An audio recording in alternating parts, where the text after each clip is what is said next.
All right, everyone. We're back live again.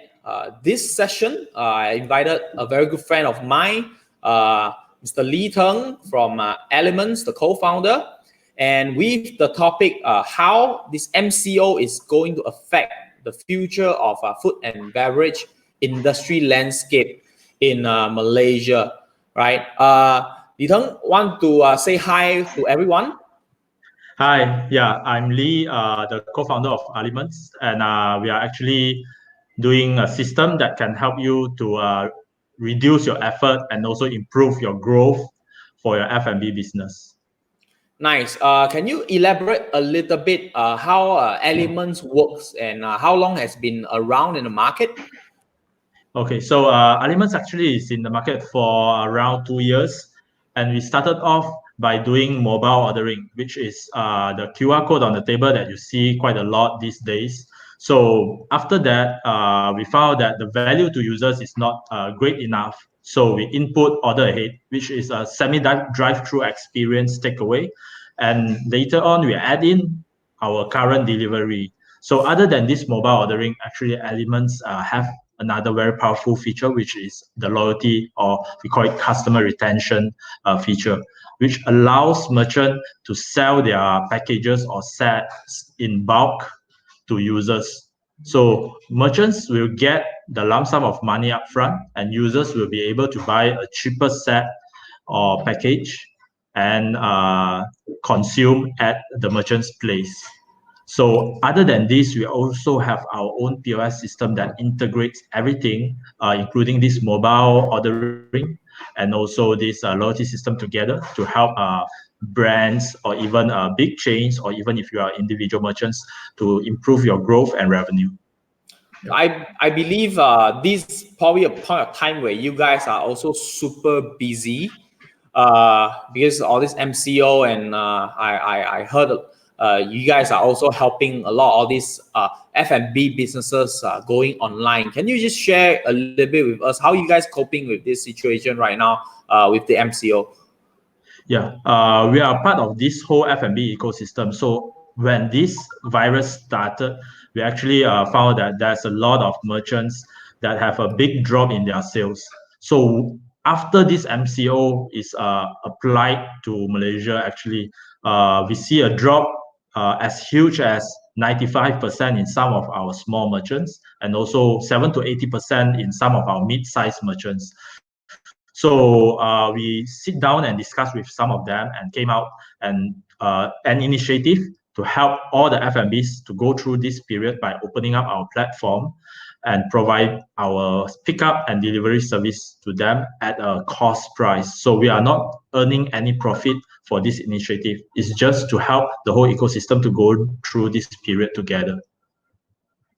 Yeah. So with that said, right, don't take too much time. Let's get into the topic. While later we're gonna do some Q&A. Let's go into the screen that you're gonna be sharing how this MCO is gonna affect all these F&B businesses and the future landscape for F&B industry in Malaysia. So over to you, Teng.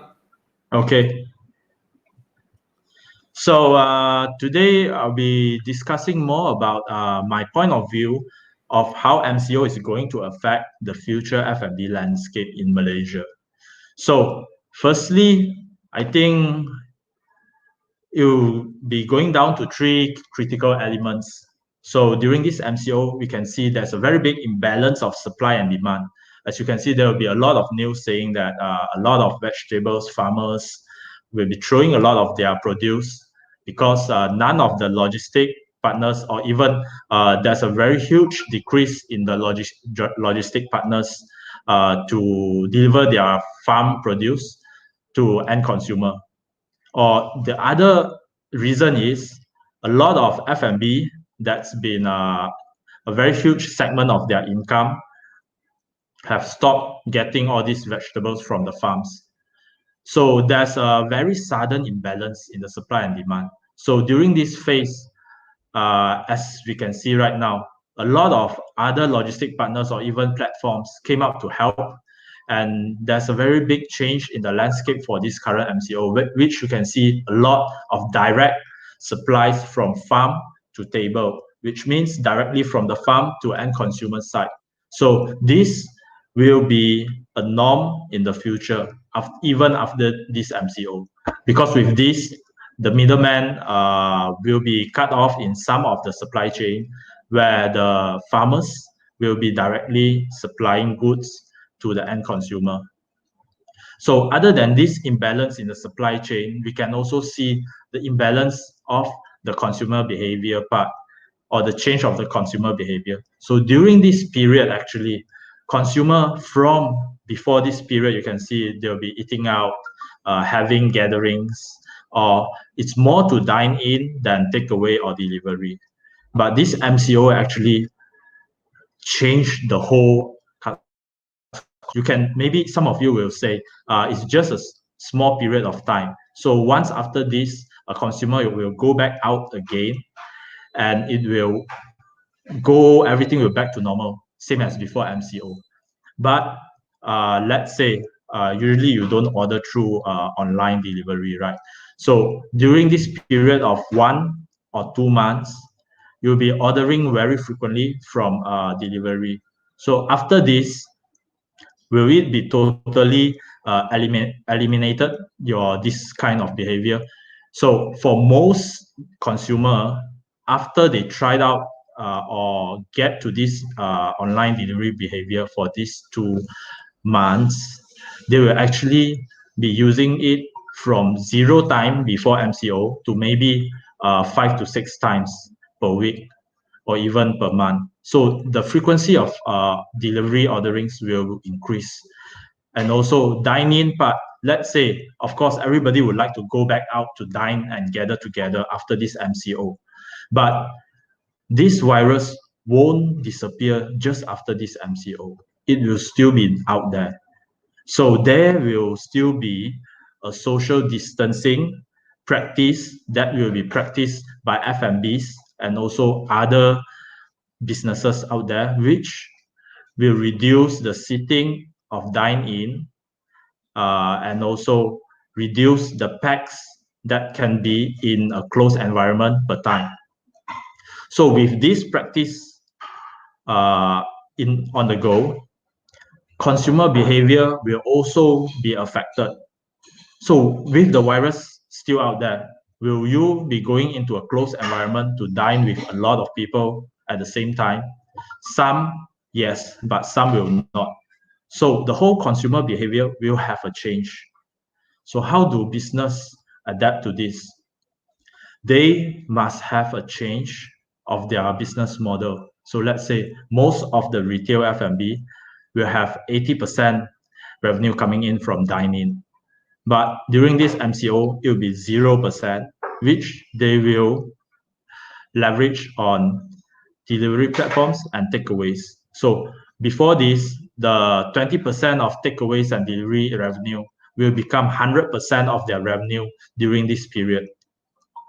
So how can they adapt to this situation? Most of the F&Bs, let's say 80% of F&Bs in Malaysia, they are not on any delivery platform like mamas, like kopitiams, hawker centers, or even small stores out there at the roadside. They actually is the 80% of the F&Bs in Malaysia. So a lot of them are rushing on all the delivery platforms that they can find during this period, and still we have a majority of them unable to get to use the delivery platform. It's not that they don't know how to use, it's because of the huge amount of commission that need to be paid by them. So most of them, the real profit, the net profit that they have for each food sold is around maybe 20% to 30%. So let's say if they give another 30% to all those delivery platforms, they are not earning anything. And some of them maybe are bearing losses. So that's the main reason of the majority of F&Bs that are still not on this platform. But during this period, they don't have any choice. So some of them may choose to close down their business, and some of them may just mark up their price and sell it on these platforms. So after this period, F&Bs will realize the importance of having multiple channels of income rather than just depending on dine-in. So this will critically change how their layout work. Let's say dining area, will they need so big of this large area of dining anymore in the future? We will, I can give a reference. It will be a bit similar like what Japan is right now for the F&B. So the dining space, so let's say F&B usually will have a very large space, as big as you can get, because you can get as much dining as possible. So maybe in the future, you won't need so big of a space anymore. You will rely more on, put more percentage on online selling and rely less on dine-in. With the social distancing practice on the go, the layout of the restaurant will also change. So maybe we will have more individual cubicle than all these large tables. So this is what I think will happen after this MCO, or even we can see there's a lot of F&Bs right now that's already doing some changes to their business model and their layout. So there's some tips to how to adapt to this current stage. So for F&B to go through this stage, firstly, they have to identify the massive demand and supply imbalance, which means there's no dine-in demand anymore. That's takeaway. But if this MCO or even this virus outbreak become more serious, takeaway may be also banned because no one will be able to go out freely anymore. So to rely on deliveries, it's a risk to rely on just one channel of online platform, which means please try to get on board as many platforms as possible to maximize your exposures to the consumer, and try to do some social media pages or marketing to get people to know you, because no one will pass by your restaurant anymore. So the physical on-ground marketing won't be much help during this period. So please try to onboard as many online platforms as possible to maximize your exposures. The other one is follow the behavior changes of consumers. So during this period, everybody is stressed, everybody is frustrated, and they don't have a lot of choices. So one thing that they will be doing with their food is they will cook at home, but they will be also bored or exhausted with all this cooking. So one thing that maybe F&Bs can help with is by preparing a half-done meal, which means let's say you can, for chicken chop, you can do a half-prepared chicken chop with it marinated and maybe half-cooked, and then delivered to the consumers for them to cook. Maybe they just need 5 minutes to get it prepared to put it on the table. So it's very important for business owners to know what the consumer needs right now. Everybody is dining in as a family, or at least 2 packs with during lunch or dinner. So by selling a la carte one dish at a time is not a very effective way for this period. It's better to package it up and do it into maybe a 2 to 3 packs meal, a 5 packs meal, or even a 6 to 7 packs meal with a better pricing, because price is also a very sensitive thing right now. Everybody is having stress. Some of them having salary cut. Some of them even is being laid off during this period. So budget is very limited for consumers right now. So with higher price, it means you get tapped into a smaller bunch of consumers. And another thing is speed is very important. As soon as you get hold of the situation right now, or as soon as you know how you can move forward through this situation, you'll be much fast and ahead of other competitors. Let's say a lot of them are still closing up their stores and waiting for the announcement. But is it the best way to go through right now? It depends. Some of them, they are thinking from the point of view of their staff. They want to minimize the exposure and risk of their staff. But from the business perspective, if you have the cash flow to sustain through this MCO, then it's good for you. But most of the F&B in Malaysia don't have that much cash in their bank accounts to help them sustain and still paying all these commitments. So for businesses that can get to do some editing in their business model and leverage on all these current trends to push their sales to all these consumers, they'll get on top in this market and maybe have a leverage and advantage to move faster in the future. During this period, of course, F&Bs won't be that busy and maybe you have excess manpower. So to use this manpower during this period, from my point of view, F&Bs can actually do some R&D or even improvement of their products. Before this MCO, everybody is busy doing firefighting or even just fulfilling the orders, daily orders will be busy enough for you. So most of them don't have the time to sit down and think of what they are selling. Is it good enough for the market? Is it what the consumer really needs currently? So with this extra time during this period, please try to go back and look at your menu and think whether this is really what the consumer needs or is this what I need? So time management is a key. Try to fully use the time that you have other than sitting and waiting for the MCO to pass.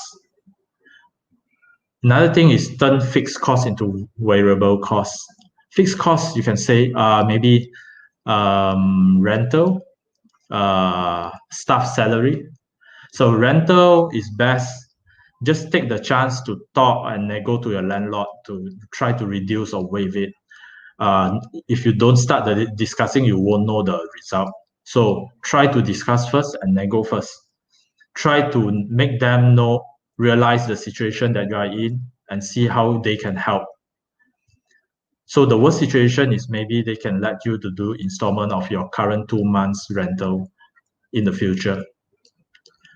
Another thing is salary. So there will be a lot of stuff that you maybe don't need right now, but you can't just lay them off. So one of the suggestions that maybe we all can do is everything will be based on the revenue. It will be profit sharing model. So let's say usually the staff will get 2,500 per month. So during this MCO period, we'll be encouraging maybe some of the F&Bs that can do this to do a profit sharing. So all the revenue of today, for example, deducting the cost, let's say 30% will be the profit. So the 30% of the total revenue during this period will be the salary of the staff. So it will be divided by the staff. So this can minimize actually the commitment of the business. But it depends and varies through different types of F&B and business model. And this is just a suggestions and idea from me. And the other thing is try to replace as much manual process as you can with technology. So before this, everybody doesn't care about restaurant technology or F&B tech or anything because the revenue and business itself is good enough for them to sustain. So they don't need any extra things. But with this MCO, it's like a knock in the head for some merchants that are still relying on traditional methods. With those that already adapt to technology, you can see they can adapt to this current MCO situation very fast and move forward. So this will be a very important thing. Try to leverage on technology to drive your business. So try to make your sales more efficient. how you can make your sales more efficient. What does this mean is try all those old days advertisements, roadside advertisements and flyers. It won't bring a direct fast ROI to your business. So to rethink every marketing plan you have, try to choose the marketing plan that can drive the fastest ROI. Let's say direct interaction with your previous customers. Get them to know your new package or menu during this period. Try to let them know your situation and encourage them to help you out during this situation. So another thing to help all those business out is to build your company culture that is performance driven.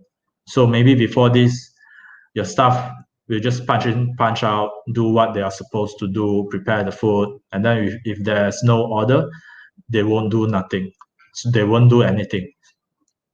So during this period, try to get them to align to your direction, to go through this period together. Get them to try to come up with ideas or ways that can help your business. As many brains that you can get as fast, then you get through this period faster. So another key thing, maybe after this MCO or even during this MCO, is managing the psychology of yourself or even the staff. So try not to evade any reality right now. So the reality is hard, business is hard, so sales is dropping. So how you can cope? Trying to solve the problems by yourself is not so effective. So try to open up to find partners, similar business owners in the industry. Try do some sharing and brainstorm together. So during this period, it's not about ourselves, one brand anymore. It's more on how we can work it as one entity together with the whole F&B industry to go past this period. So you have this idea, maybe it's good, maybe the other business owner have another idea, and it's good also. But if you combine these two ideas together, maybe it will be better. So try to go out and find other parties to work with for this period and even after this period also. So all this psychology of staff will be very stressed during this period. First, they are stressed because they are exposed to higher risk by working with you. Another thing is they are stressed because they don't know whether they will be laid off by you. So to get them to leave all this stress behind is to talk straight to them, being transparent to them about the situation of the company and how the company will overcome this situation. So maybe you say our business currently monthly overhead is 100,000. So we need to get at least how many sales per day for us to even break even. So everybody will have at least a simple fundamentals of thinking. So if they know it's hard to get through, so just throw out the question, how can we lower our monthly overhead commitment? So maybe the outcome will be everybody will be agreeing to reduce their own salary or help more and come up with new ideas to help the business to go through. So the whole MCO, how will it affect the landscape of F&Bs? Of course, tech will be more, you can see more tech in F&Bs after this MCO. Delivery companies will come out, will be sprouting out everywhere, as you can see right now. Businesses will be relying more on tech or online orders more than before. And a lot of business won't be relying on dine-in. Some brands may be starting to venture into cloud kitchens, which doesn't have a dine-in area. It's purely on delivery or even takeaways. And a lot of F&Bs will be rethinking whether they need this big space to set up their F&Bs anymore. cutting down staff will be a major thing in the future for F&Bs, because as much overhead headcounts that you need, you'll be having a higher cost to run your F&B monthly. So a lot of tech right now in the market will be able to reduce headcount significantly. Just need to find the right tech that suits your business model. So F&B's owners won't be as easy as before. It will be even harder during this MCO and after this MCO for the coming 12 months. So to get planned beforehand is a very important thing. Never ever think that after this MCO, everything will be back to normal again. The whole thing, even the consumer behavior, even with the social distancing practice, will affect a lot and will change the whole thing. It will never go back to the same as before. This will be a shift of the whole F&B industry from previously a very traditional one, which maintains for I don't know how many years already, to a new way of dining. So that's all from my side. Thanks. And maybe we'll go back with Feng. All right.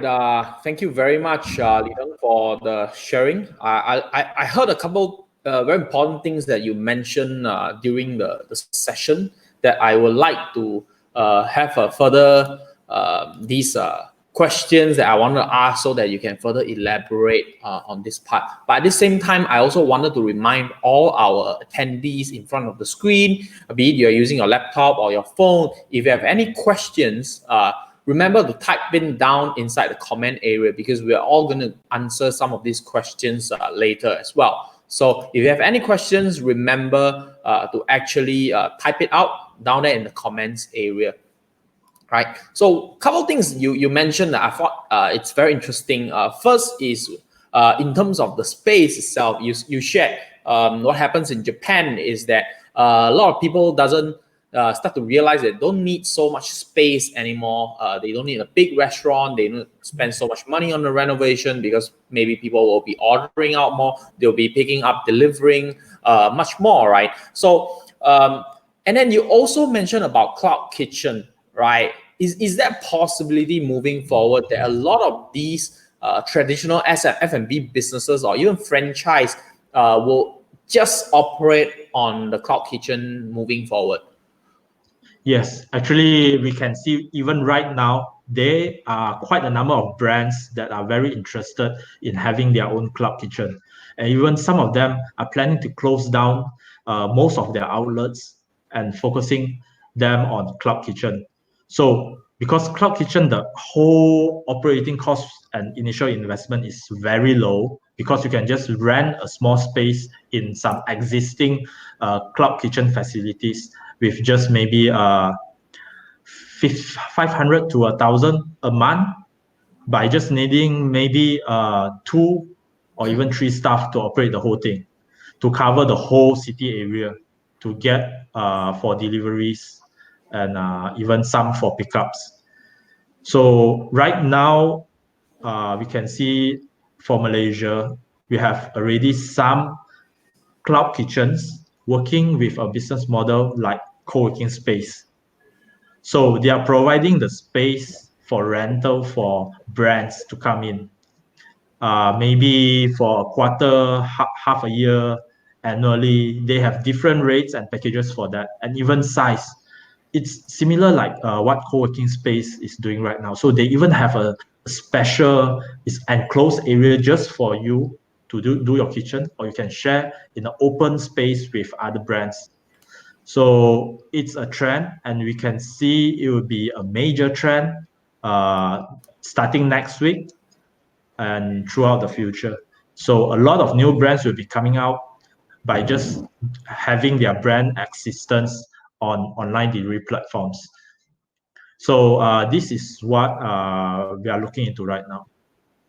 So basically, I can be a traditional restaurant owner. I can be a food truck owner. But now instead of having a shop or having a storefront, I could just go into a cloud kitchen. Basically, it's like a place where I can rent. I have all the equipment with me, and I pay a small portion of this rental, and I have sharing. I'll share all this equipment with a lot of people inside, right? Yes. Right. So which means eventually all my businesses will come from places like Food Panda, Grab Food, online delivery, and marketplace, isn't it? Yes. Yes. So we can see like you can just imagine it will be a virtual hawker center. So they have two. We have two different business model right now for cloud kitchen. One is you publish individual brands on the platform. So let's say you have 3 brands on Cloud Kitchen. So you publish it as 3 different individual brands to maximize the exposure. So instead of looking at one single individual menu and have a lot of different categories inside, it will be becoming a lot of different brands to take up a lot of space in the delivery app. So let's say when you scroll, you can see a chicken chop brand, another one is a beverage brand, another one will be a noodle brand. But all these brands maybe is under all these brand maybe is under one company. You don't know it. So this is to maximize the exposure and to increase revenue from online. So this is one thing. Another thing is actually um, to minimize the delivery fees and also the operation time. Some of them will actually squeeze 3 brands into one menu. So it will be as published in the delivery platform. Maybe you will see like Cloud Kitchen A, or maybe some name like hawker center A. So when you go inside, you can see noodles, you can see fried chicken, you can see drinks, you can see everything. So each of these is operate by different stations in the cloud kitchen. So this is another thing. So we can see currently there will be 2 different models that will be displayed in delivery platforms. Yeah.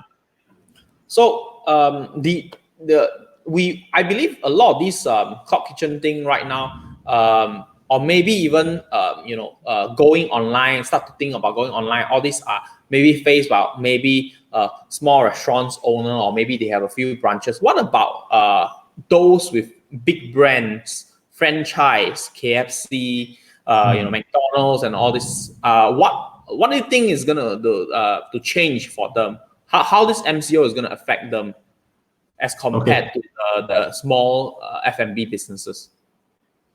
Yeah. For larger brands, they will most likely be considering all their outlets, whether it's effective or not for their business.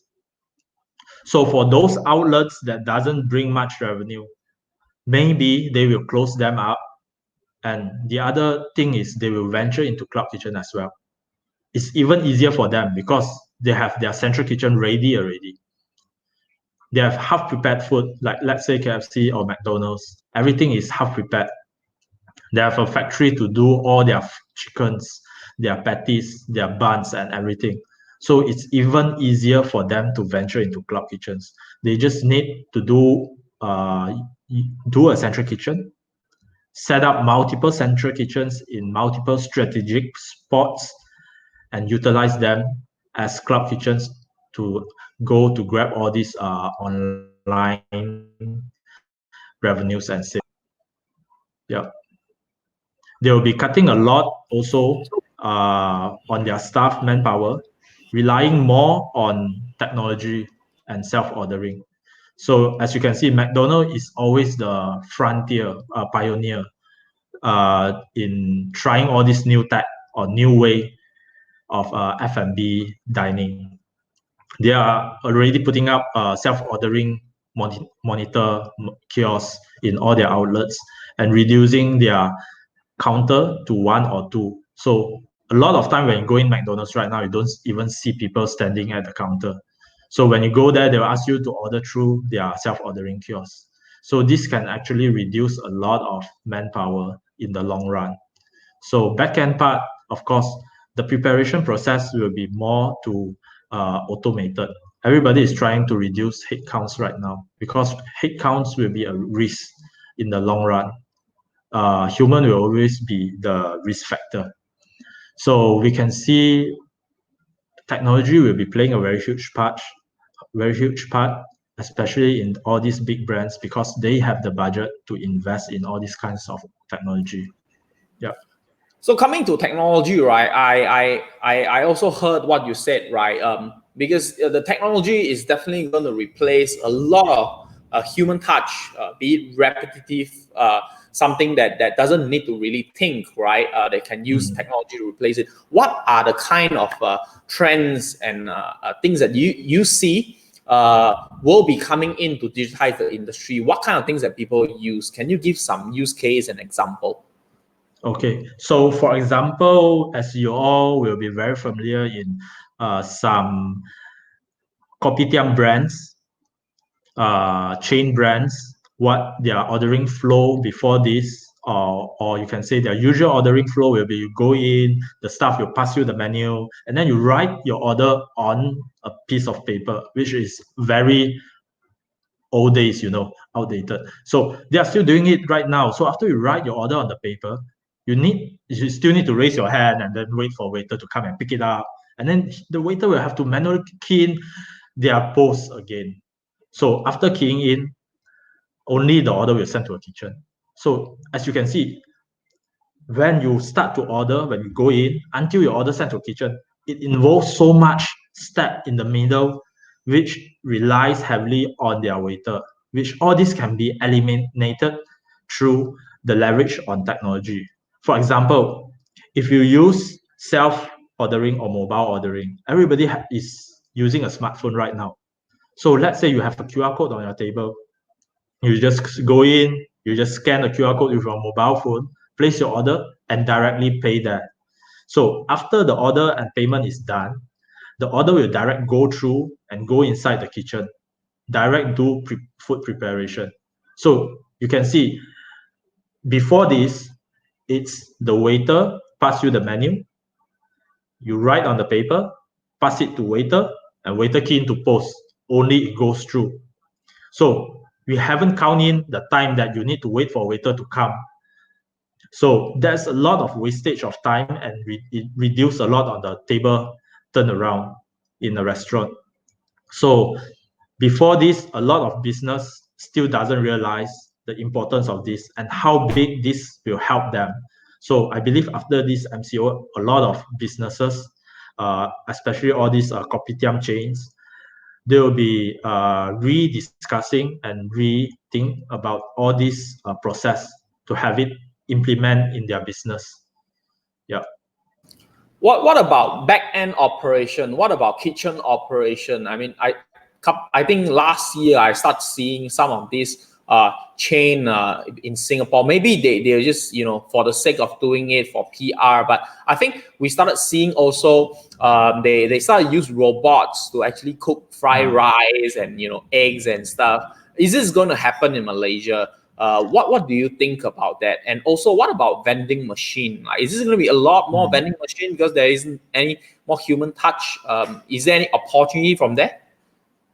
Okay, let's start with the robot part. Okay, robot is actually not a new thing in F&B. It started off in China and Silicon Valley. As you know, maybe one of the big famous brand that's using robot as a barista, maybe X Cafe or Cafe X, if I'm not wrong, invested by some of the big guys in Silicon Valley, and it's not doing well. I'm not sure if they are still around right now, but it's not doing well. Because right now in Malaysia, you have to think of why you need robot in the first place. Maybe because the human salary is higher, the cost is higher than a robot in the long run, so you need a robot. But in Malaysia, it's not like that. The workforce in Malaysia, the salary of workforce in Malaysia is still not that high compared to maybe US, Australia, or even Singapore. So for business owner, business side of view, right, it's not a very practical thing to invest a robot to do all these things, because you still don't know how stable is the robot. Maybe the maintenance will be higher than the salary itself. Don't say the initial investment. So from my point of view, it's more on like a marketing gimmick than a more practical way to do your business, because there will be a lot of things that you can't calculate. So robot is you program in the formulation and they just do it. But how can they adapt if the raw mats is not the same taste as another batch, or maybe the quality is different from another batch?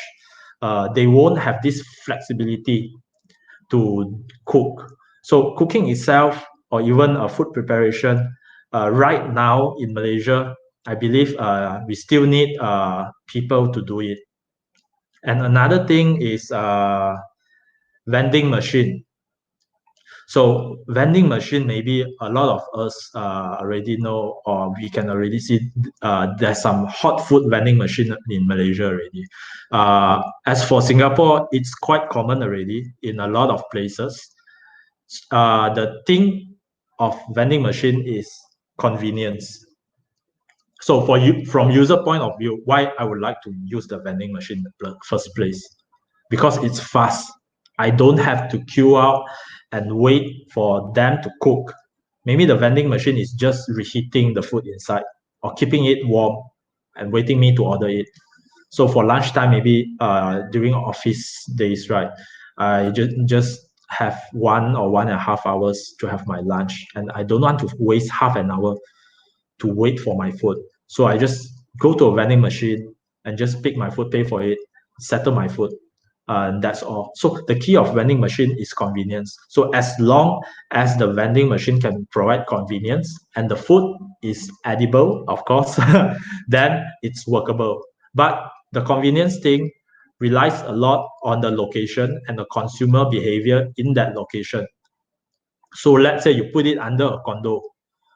The condo is in a residential area. It's family staying up there, not a working crowd. So will they order from vending machine? Most probably not. So it's very important where you put there the demographic of the area and the behavior. If you put it in an office area, maybe it will work. Yeah. So it depends a lot. Yeah.